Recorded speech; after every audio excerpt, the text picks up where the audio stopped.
Bueno, muy bien. Llegó la hora de discutir y tratar de ser imparcial, que me cuesta trabajo, con la doctora Isadora Velázquez, analista demócrata, abogada de inmigración. Gracias por estar con nosotros. Un placer estar aquí con ustedes. El doctor Julio Schilling, analista republicano. Muchas gracias por estar acá. Un placer. Me cuesta trabajo, pero la gente no sabe si es toda la derecha, a la izquierda, depende de cómo amanezca, depende del desayuno en ese día, ¿no? La incógnita. A ver, ¿cómo se dice? Vedant Patel, ¿no? Sería el nombre del principal vocero del Departamento de Estado, que cuestiona esta contradicción de que Cuba sea sacada de una lista mientras permanezca en la otra, en referencia a si colabora o no con las naciones terroristas. Veamos lo que dijo. How can they still be considered a state sponsor of terrorism if they're cooperating on counterterrorism, as this report said? So you can be a cooperator on counterterrorism, but we still believe that there are actions that they are undertaking that are of the support of terrorist activities. I'm not going to get into those specifically from up here, but again, Sean, should any statutory criteria change on rescinding the SST designation, we would work on that based on the law and the criteria established by Congress. A ver, disculpe que empiece con el caballero. ¿Hay o no una contradicción? O como dijo María Elvira Salazar, este es el primer paso para sacarlo completamente de la lista. Las dos cosas. Es un preludio para sacarlos de la lista, sin lugar a dudas.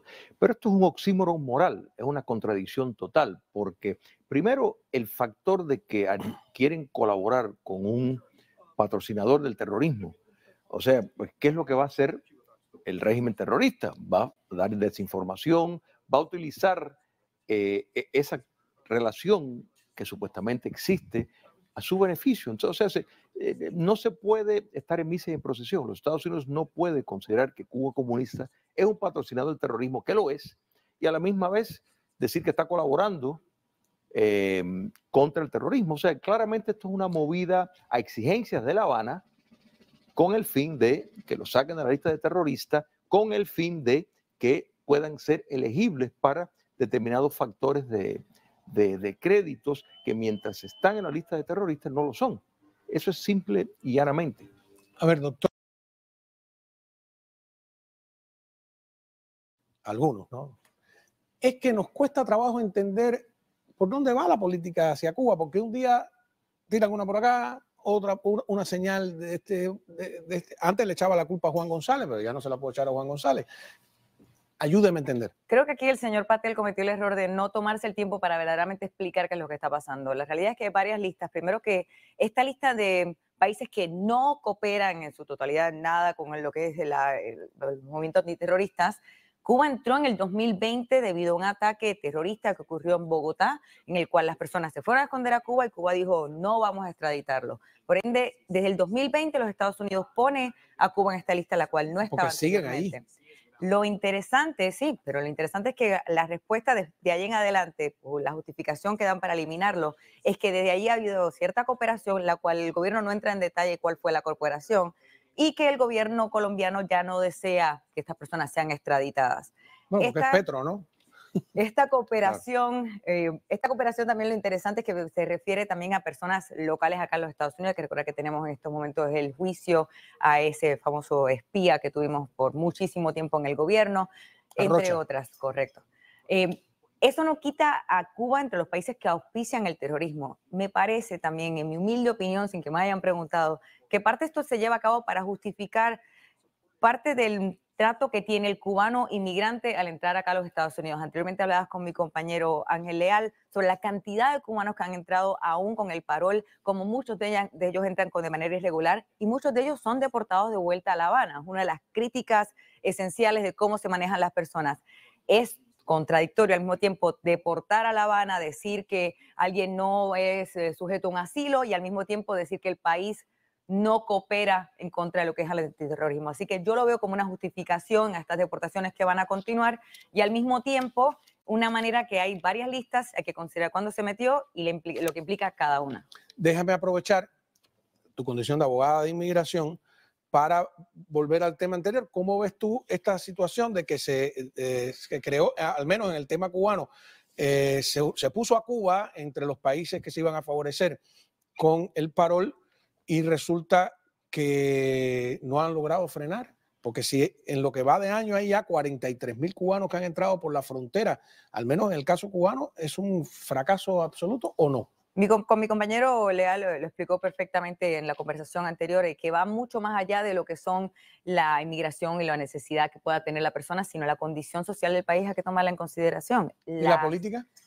Eso es lo que me refiero. La situación en Cuba con el tiempo no ha mejorado, al contrario, ha empeorado y eso se refleja en los números alarmantes que están entrando acá a los Estados Unidos. Ha sido un fallo porque mencionaste, una de las preguntas que le hiciste, Ángel, que me llamó la atención fue el decir, ¿no prevenían esto? Y me atrevo a decir que no lo prevenían, que no estaban apreciando lo severo de la situación en Venezuela, en Nicaragua y particularmente Cuba, un país que regularmente ignoramos. Y el mejor ejemplo lo tenemos aquí. El tema lo estamos discutiendo nosotros aquí en el sur de la Florida. En Pensilvania no se habla de esto. Y eso es preocupante porque Cuba está al lado y nuevamente no nos estamos enfocando en por qué se llevan a cabo ciertas movidas del gobierno y qué consecuencias pueden tener lo que es. En Pensilvania tampoco se habla de Haití, ¿no? Es correcto. O sea, es que, o de Bolivia, ¿no? Pero la inmigración haitiana no es tan alarmante, hablando sinceramente. Bueno, sin embargo, son los que más llegaron con el parol, 184.000. Porque la situación, cuando hay digo una situación alarmante me refiero estamos hablando de lo que es el terrorismo.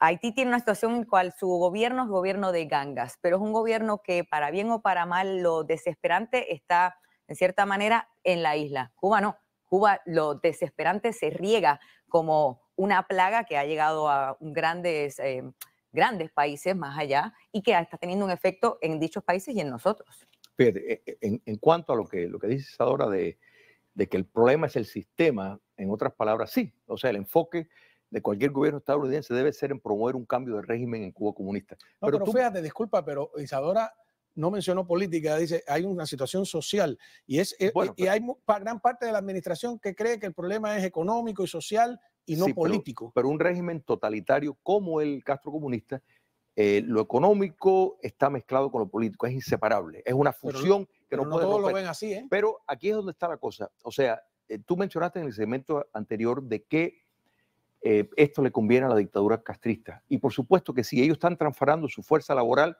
al exterior con la idea de que vayan a subvencionar a la economía dentro de la isla. O sea, esto es una movida táctica. Ellos controlan quién entra y quién sale, de modo de que una forma de garantizar la entrada al país es buscar la domesticación a la población, los cubanos que están fuera. yo creo que el enfoque, si se sale la premisa para salir es refugio político, persecución política, si ese es el caso, que lo es, ¿no es verdad? Pues no deben ser permitidos regresar a Cuba en por lo menos 5 o 10 años. De lo contrario, eso tampoco va a impedir la inmigración. El caso es mucho más simple. Han ganado 5.000 millones de dólares porque cada cubano, y yo lo estoy tirando una cifra baja, son medio millón que ha llegado desde que empezó todo este relajo, ¿verdad? Algunos valen 12.000, 13.000, 14.000 y 15.000 dólares el trámite. Yo ponlo a 10.000 nada más, por medio millón son 5.000 millones de dólares. Es dinero cash, es un dinero, es un tráfico humano más efectivo que el tráfico de droga, más rentable que el tráfico de droga.